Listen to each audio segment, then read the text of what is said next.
Bonjour, cette semaine je vais vous parler des élections législatives, mais pas celles qui ont lieu en France. On va attendre le deuxième tour pour ça et quelques surprises peut-être qui pourraient encore intervenir.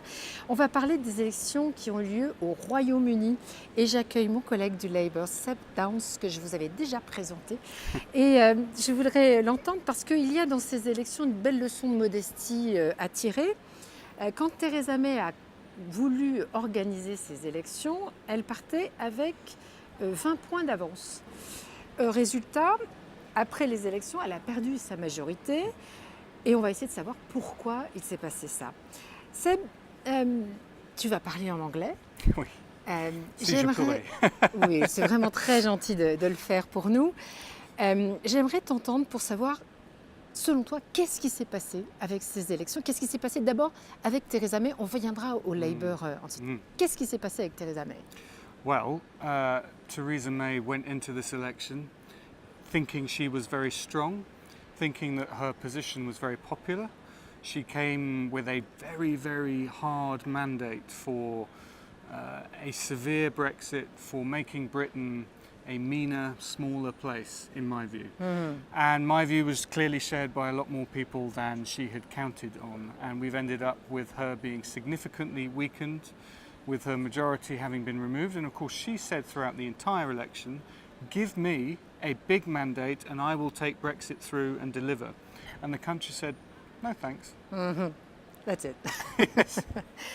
Mais c'est vrai qu'en plus, comme elle indiquait qu'elle voulait être strong et stable, manifestement, le message n'est pas bien passé. Il y a un message qui est bien passé. C'est celui de Jeremy Corbyn, qui est parti avec lui aussi une appréciation qui n'était pas très favorable, mais qui... Je fais dans l'understatement britannique. Mais il a, je crois, bien compris qu'il fallait parler de dimension sociale. Et il a parlé par exemple des questions de chômage en indiquant que certes il y avait un taux de chômage qui n'était pas très élevé en Grande-Bretagne, mais qu'il y avait des questions de pauvreté. Donc dans le discours de Jeremy Corbyn, qu'est-ce qui a parlé aussi aux Britanniques? Yeah, I mean, well, exactly what you've been saying. I mean, he has addressed head-on a lot of the concerns that people had and always have had when it comes to the kind of government that we've had in Britain for the last few years. And that is a government that has cut public services.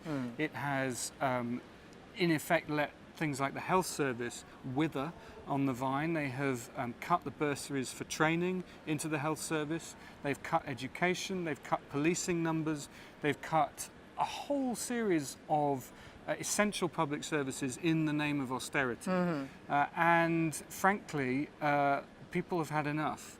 And interestingly, of course, the hard Brexit that Theresa May wanted will do exactly the opposite of saving those public services, which is what people voted for in the European referendum. So it was a lie that was given by the Leave campaign that voting to leave the European Union would give more money to public services, but that's what people voted for. And so Jeremy Corbyn has tapped into that resentment against the arrogance of the government and that conservative philosophy that actually if you cut everything, the country becomes stronger. People can see that it's a lie and they reacted against it and we have been the beneficiary of it. And Jeremy was very good at channeling that feeling of resentment into the Labour Party. I didn't think he could do it. I'll be honest with you, I didn't think he could do it. And I'm as shocked and surprised as everybody else, but he's proven that he can. But what we now need, of course, is to offer young people that future that they need. Exactement. Et ça, c'est quelque chose que j'ai lu. Tu as écrit des choses sur ce sujet sur lesquelles tu pourrais revenir. C'est que manifestement, les jeunes qui n'avaient pas voté au moment du référendum, qui avaient laissé d'une certaine manière les plus anciens s'exprimer sur ce sujet, sont venus voter. Et ils ont fait cette différence. Alors, selon toi, qu'est-ce qui s'est passé et peut-être quels avantages, quelles idées peut-on tirer de cette campagne pour d'autres? Oui. Well, the first thing is when you talk about young people who didn't vote in the referendum, there were, of course, lots of people who were disenfranchised because the vote for the Scottish referendum was 16 onwards. They didn't change it for the European referendum. There were lots of young people who didn't think that voting changed anything. And on June the 24th, discovered that things had changed and they had changed significantly for the worse. And there was obviously a big drive by the Labour Party and Jeremy Corbyn to get young people to vote and to say this is about their future. And that's the key thing here is, of course, we talk a lot about young people not being interested in politics, in the structures, in the, in the kind of organisations that you and I, we're so used to understanding them, we can't understand why other people don't. But of course, they want change and they need change. And the referendum showed that if you don't vote, if you don't have a voice, then others will decide what happens to you. And at this election, this general election, young people said, no, we're not going to let others decide our future, we're going to decide our future.